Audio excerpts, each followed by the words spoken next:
Be clear, there was a report put out October 7th from several intelligence agencies essentially outlining Russian meddling in the election. Jill, I do want to turn to you, though. A really unsettling aspect of this reporting is just how expansive, how orchestrated the Russians were. How long do you think they were planning this? Have you gotten any indication? I think for a very long time. I mean, if you look at the way the administration at the time was looking at this, they thought that in the beginning that this was just kind of the usual intelligence that Russia collects about everything. And there was a big election coming up. And so you began, in the beginning they were thinking it's just information collecting, spying activity, et cetera, kind of the normal thing.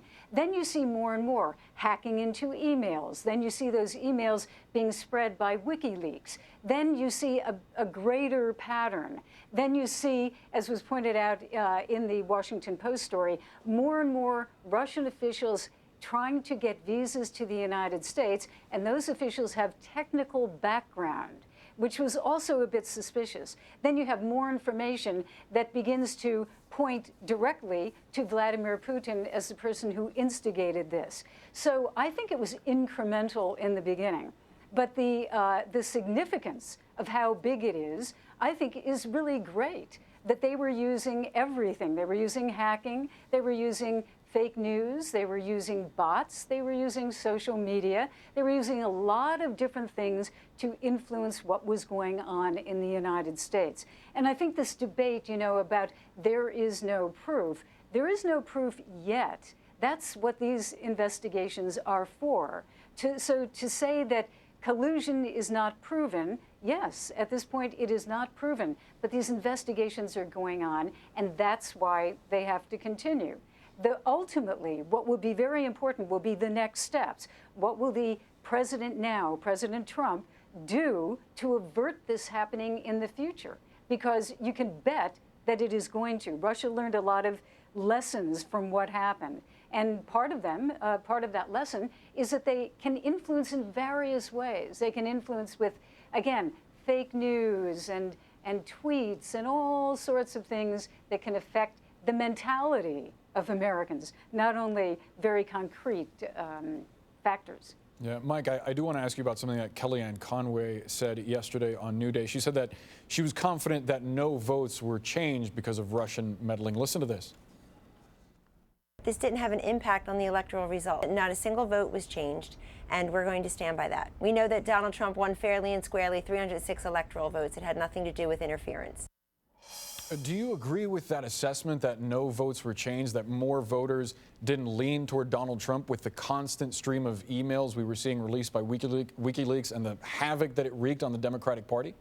Yeah, well, first of all, I just want to go back to something Jill said, and with all due respect, I just think it's irresponsible to say nothing's proven yet.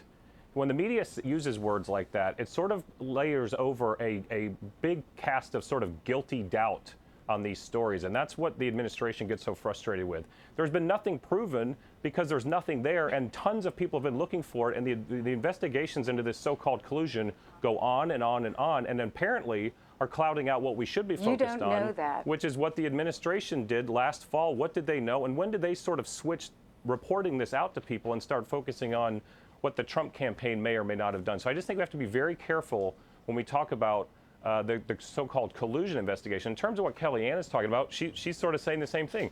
There have been reports that have come out that the Russians tried to hack into sort of machines or different voting things, and they weren't successful. And that's the key point about this. So it looks like they attempted to do some things where they would have actually affected votes, and they couldn't even get to the first layer. They were sort of the technical people have said they weren't even past the first firewall that they could get through. And so I think what she's talking about is the fact that there's been zero proof that this actually, you know, benefited anyone, affected anything when it came to actual counting of votes and elections.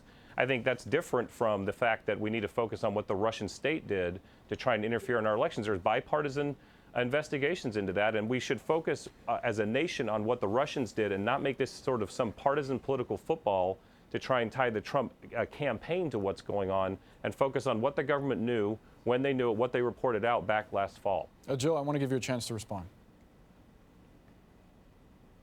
Well, I would just say that a lot of this is very difficult to prove. I'll give you an example. And I'm not saying that either side is right, but I'll give you an example.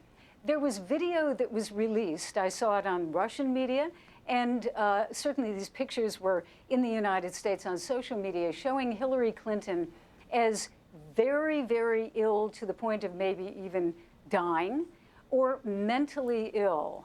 And these pictures were played over and over again.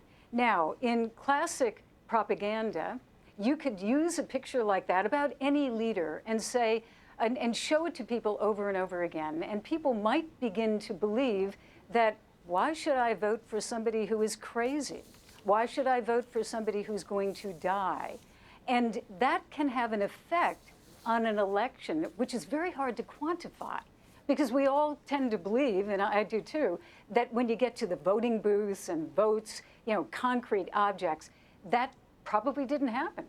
But how the mentality, the psychology of people was affected, I think is important to understand. Because if we don't understand that, we will miss what Russia, the techniques that Russia is using to influence United States democracy. And of course, it's very difficult to quantify. Jill Dougherty reporting from Moscow. Thank you. Mike and Jose, please stick around. We still have a lot more to discuss.